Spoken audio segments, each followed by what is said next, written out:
Good day everyone, I'm Sabea Guapo of 3rd year BL Block 21 and today I'll be discussing about game-based learning, its objective, terms, theorists or authors, teaching strategies, challenges or problems encountered using game-based learning, and suggested recommendation to cope with the problems met. But before that, let's define what is game-based learning. What is game-based learning? Game-based learning is an educational approach that utilizes games to facilitate learning. It involves the integration of game elements, mechanics, and principles into educational activities to engage learners, enhancing their motivation, promote deeper understanding of concepts. In a nutshell, game-based learning is a comprehensive approach that utilizes game to enhance learning process. According to a researcher, in 2024, it leverages game-like elements to create effective learning experience that promote deeper understanding and knowledge retention. Game-based learning is an educational model in which students learn new concepts as well as test their knowledge through playing games, both digital and physical. Alongside regular lectures, instructors provide games for their students that help them master what they have been taught in a fun and engaging way. According to a researcher, in 2018, researchers found evidence that the use of educational game could support and increase the mathematics learning outcomes. Now that we have already defined what is game-based learning, are you ready to listen to our main discussion? Okay, let's get started. On your screens are the three objectives. These are demonstrate comprehensive teaching strategies that provide safe yet meaningful learning experiences for teacher and students. Second is enhancing motivation among disengaged learners while promoting healthy competition.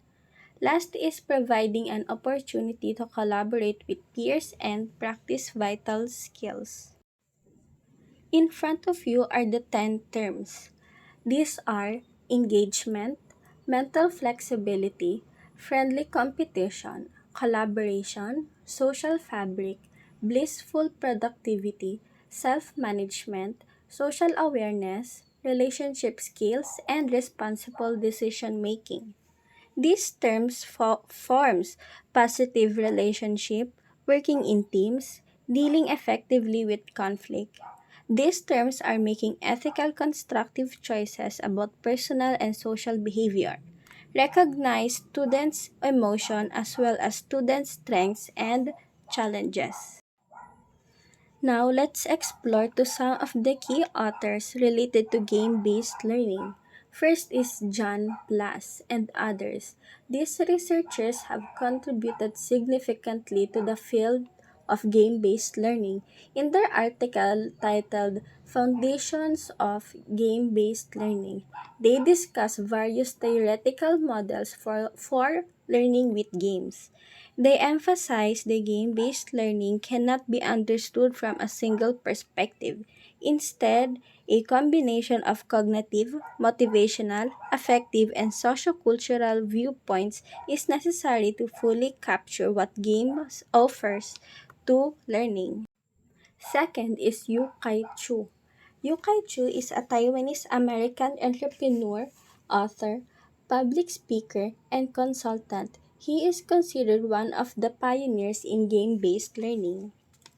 His work focuses on gamification, which involves applying game element to non-game context to enhance engagement and motivation. Next is Mabel Addis. While not specifically focused on digital games, Mabel Addis deserves mention as the creator of one of the earliest explicit educational computer games. Her game, Sumerian Game, was designed for fourth grade students to explore and learn about land and resources management. Last is Feng Feng Ke and others. These authors have contributed to the book series titled Advances in Game Based Learning. Their work explores the foundation, application, and critical issues related to game based learning. By considering multiple perspectives, researchers, practitioners can harness the potential of games for effective learning experience. In front of you are the strategies you can use in game based learning. The first one is student lead. Using student lead teaching, learners take on the role of teachers. By teaching students how to instruct and provide feedback on their peers, teachers can more effectively engage students who are learning at a different pace in the classroom. This approach not only promotes student independence and creativity but also fosters critical thinking and problem solving skills. Second is cooperative learning.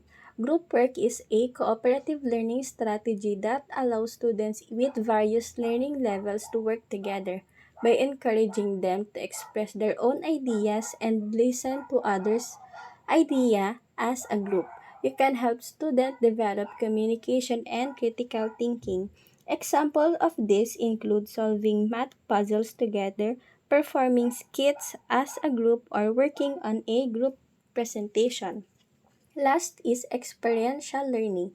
Experiential learning uses real world experience to learn by doing together, while traditional lesson plans tend to focus on teachers. This strategy focuses on students participating in activities they may not immediately recognize as educational. A common form of experiential learning is a field trip combined with practical lessons outside of the classroom that connects to current curriculum. On your screens are the challenges encountered in using game-based learning. First is resource requirements. Developing high-quality educational games can be time-consuming and expensive. This requires expertise in both game design and content creation that pose financial challenge for school. Second is alignment with curriculum standards, ensuring that game-based learning activities align with curriculum standards and learning objectives can be challenging. There is a need to balance between engaging gameplay and educational content to effectively address the required learning outcomes. Third is accessibility and inclusivity. Some learners may face barriers to accessing game-based learning such as limited access to technology or disabilities that affect their ability to interact with games. It is essential to consider accessibility features and accommodate the diverse learning. Integration into instructional design. Integrating game-based learning into existing instructional practices can be challenging for educators. Educators may need professional development and support to effectively incorporate games into their teaching strategies. Last is assessment and evaluation. Assessing learning outcomes in game-based learning environment can be complex. Educators need to explore alternative assessment approaches that align with the dynamic and interactive nature of game-based learning. The last part of my discussion are the suggested recommendations to cope with the problems met. By implementing these, educators can create engaging, inclusive, and meaningful learning experience for students. First is collaboration and resource sharing. Encourage collaboration among educators to share best practices and resources for game-based learning, creating supportive community to help educators to overcome these challenges. Second is alignment with curriculum standards. Integrate game into existing lesson plan and instructional sequence, making connection between gameplay and academic content explicit to ensure coherence and relevance. Third is accessibility and inclusivity. Provide alternative accommodation features to support diverse learning needs and ensure equitable participation, ensuring that it is accessible to all learners. Fourth is variety of game types.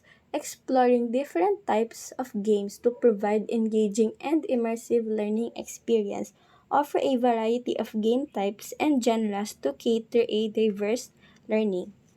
Last is formative assessment strategies. Use a combination of in-game analytics, observation, and informal assessment to gauge understanding and guide instructions, to provide ongoing feedback and monitor learners' progress. That's all from me today. Thank you for listening.